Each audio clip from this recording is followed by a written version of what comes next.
Hi, Xavier fans. Brian McEldowney here with GoXavier.com, sitting alongside head volleyball coach Mike Johnson. Coach, had a pretty good season this year, over 20 wins for the third straight year, all 3 years you've been here. Non-conference, you always schedule a pretty tough non-conference schedule. This year you had 5 teams that made the NCAA tournament. Why schedule the tough non-conference games? For me, it's really simple. I want to be the best. And when we talk to our team, we talk about winning championships. And so for us, the way we know we're going to be the best is we got to play the best. And as long as I'll be here, we'll always play the best. And we'll see how we measure up.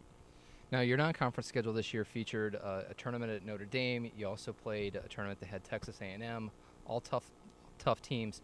How do you think that prepared you for the conference season? I think it prepared us well. And I say that because when we play those teams, I know they're good. We're looking to win some of them, and we've proven that we can. But I'm also looking for them to expose some things that haven't been before. And I don't want to get to the conference play surprised.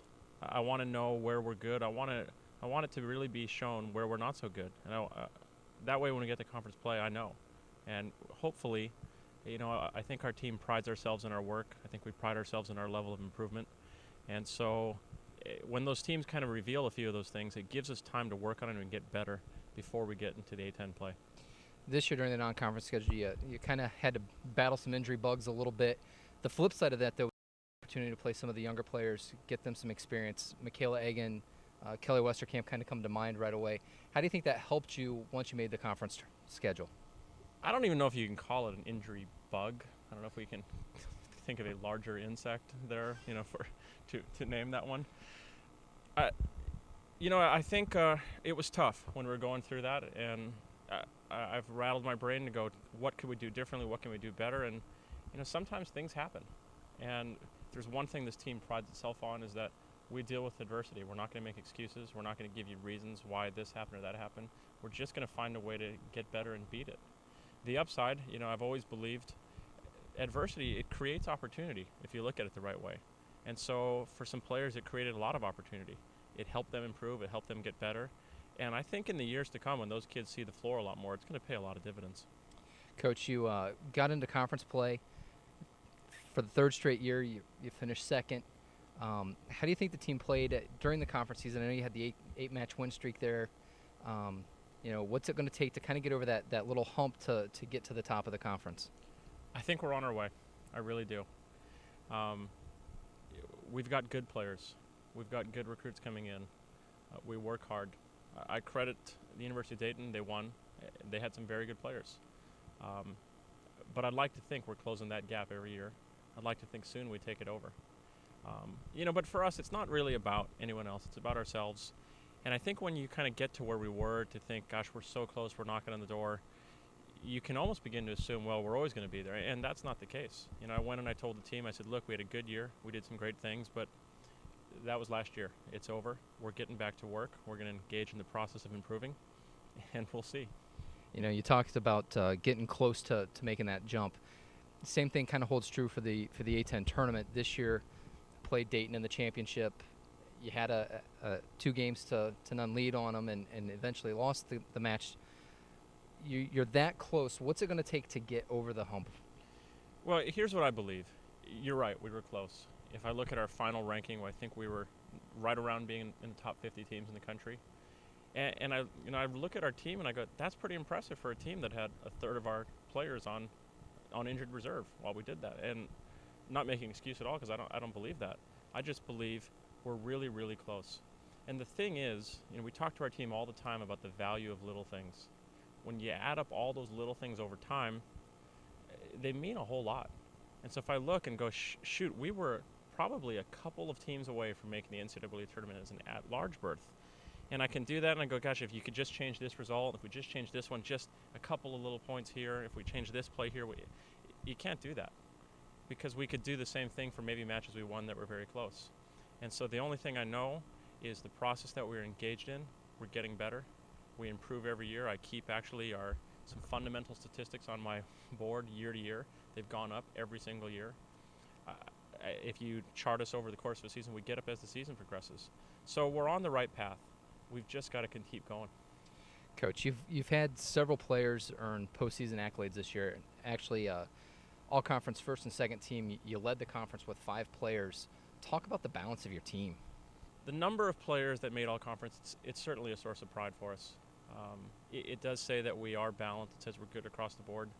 And I think it speaks to really the process that those kids have engaged in over, not so much in matches. It's about the work that they did in January and February and March, in June and July. That's the time when they're all individually developing to become really, really good. But for us, it's great. I'm glad they did. It's a nice honor to have, but we care about the team. And our team knows the number one way you help your team is you individually improve. You make yourself more valuable to the team. So for those players, I'm fired up for them. But really for our whole team, I'm fired up for them. Coach, one of the players that had such a tremendous career here, Stephanie Vorhaar, she ended up being All-America Honorable Mention for the second time in her career. What does somebody like Stephanie mean to the program, both past and present, and even the future going forward? Well, we'll start past. She was a great player. And we've had a lot of great players come through. She will probably rank up there along some of the best that we've ever had. She's a great player. And so as far as helping us win a lot of games, she helped us win a lot of games. Certainly a lot of our players have helped us win a lot of games. And I'm talking about the kids who didn't play. She was a great player, past. I think present, her story, she became a 2-time All-American. She's the only person in Xavier history to have done that.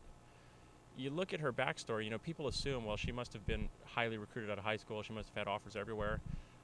Xavier was her only offer. This was the only place she could have had a chance to play, if I understand properly. In fact, she never even played libero until she got to college. So I look at maybe that story of that example of going, and it's something I preach to my team all the time. I say, sure, was the number 1 recruit at Penn State better than you in high school? Yeah, she was. That's why she was the number 1 recruit and she went to Penn State. But does that mean that she's going to be better than you tomorrow? I don't think it does. I don't think it does at all. And so I think maybe Steph's example can set maybe an idea and maybe proof that, look, you don't have to be the elite kid in high school. I don't really care what you did in high school. If you work the right way, if you invest the right way, you can become great. And I think presently she helps us. And then I think in the future, the example of having a local kid stay home, a local kid really become a star, a fan favorite in the community. You hear her on the radio, you see her on TV, you see her on the billboards, you hear people on campus talk about her, the little kids that come to the game, they want to be her. I think that example sets a great precedent for future recruits in this community. Cincinnati is a rich community of great volleyball players, and I really think it just takes one kid like Steph Vorhaar to be in the door, and other kids can look at her example and go, wait, if Steph can do it, I can do it too. Coach, you've also got several all-conference players returning next year. Sarah Brown, who was an All-America Honorable Mention a season ago, returning. What does that mean for the team coming back next year? What are you looking forward to? I know you've got some recruits coming in. What's next year's team going to look like? For me, our goal is really simple. We don't talk a lot about wins and losses. We talk about the process. We put our energy into, let's become the very best we can become. And really simply, we say, let's be better than we were yesterday. And I think that's true. We're going to graduate some great players, some very key additions, some very good players. They're leaving our program. We've got very good players coming in the program. I think we've got very good players in the program. So if you ask me what our goal is we're going to be better next year than we were last year. We're going to be better tomorrow than we were today. And if we engage in that process over time, this team's got a shot at being really good. We kind of opened the whole conversation today with talking about your schedule for this season, for 2012. What can we expect coming up in 2013 on the schedule? I'm hesitant to say until all the contracts are signed. You can expect some very good teams. We're going to open the season in the Cintas Center. I can say that. When those contracts get in, you're going to see some very good teams. Some teams who went extremely deep in the tournament opening here on this floor. It's great. Can't wait. All right. Thanks, Xavier fans. Mike Johnson, Brian McEldowney, GoXavier.com. Thank you.